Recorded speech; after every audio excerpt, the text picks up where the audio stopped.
ଦିନକର କଥା। ଜଙ୍ଗଲରେ ଏକ ସଭା ବସିଥାଏ। ଆଗକୁ ଜୁଲାଇ ଆସୁଛି। ଜଙ୍ଗଲ ସୁରକ୍ଷା ସପ୍ତାହ ପାଳନ ହେବ।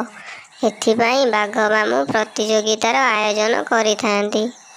ସମସ୍ତେ ଆସିଗଲ? ତାହେଲେ ଏବେ ଶୁଣ। ଆଗକୁ ଜଙ୍ଗଲ ସୁରକ୍ଷା ସପ୍ତାହ ଅଛି।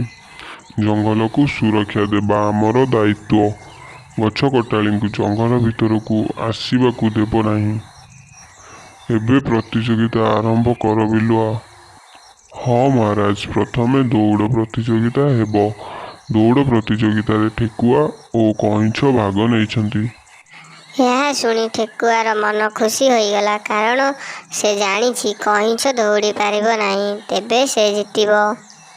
ହାତୀ ଭାଇ ଓ ହରିଣ, ତମେ ଶେଷ ମୁଣ୍ଡକୁ ଯାଅ। କିଏ ପ୍ରଥମେ ପହଞ୍ଚିବ ତମେ ଦେଖିବ। ଦୌଡ଼ ପ୍ରତିଯୋଗିତା ଆରମ୍ଭ ହେଲା। ପ୍ରଥମେ ଠେକୁଆ ଦ୍ରୁତ ଗତିରେ ଦୌଡ଼ିଲା। ଆଉ କିଛି ଦୂର ଗଲା ପରେ ଠେକୁଆ ଦେଖିଲା କଇଁଛ ଆଉ ଦେଖାଯାଉନି।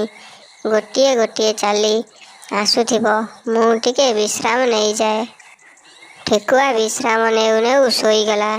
ସେପଟେ କଇଁଛ ଧୀରେ ଧୀରେ ଆସି ଠେକୁଆକୁ ପାସ୍ କରି ଚାଲିଗଲା। କିଛି ସମୟ ପରେ ଠେକୁଆର ନିଦ ଭାଙ୍ଗିଲା। ସେତେବେଳକୁ କଇଁଛ ଯାଇ ପହଞ୍ଚିଗଲାଣି। ଠେକୁଆର ଅଳସୁଆମୀ ପାଇଁ କଇଁଛ ବିଜେତା ହେଲା। ହଁ ଦର୍ଶକ ବନ୍ଧୁ, ଭିଡ଼ିଓଟି ଭଲ ଲାଗିଥିଲେ ଭିଡ଼ିଓକୁ ଲାଇକ୍ କରନ୍ତୁ। ଆଉ ଏମିତି ଓଡ଼ିଆ ଗପ, ଓଡ଼ିଆ କାହାଣୀ ଦେଖିବା ଲାଗି ଆମର ଚ୍ୟାନେଲକୁ subscribe and bail icon press କରନ୍ତୁ।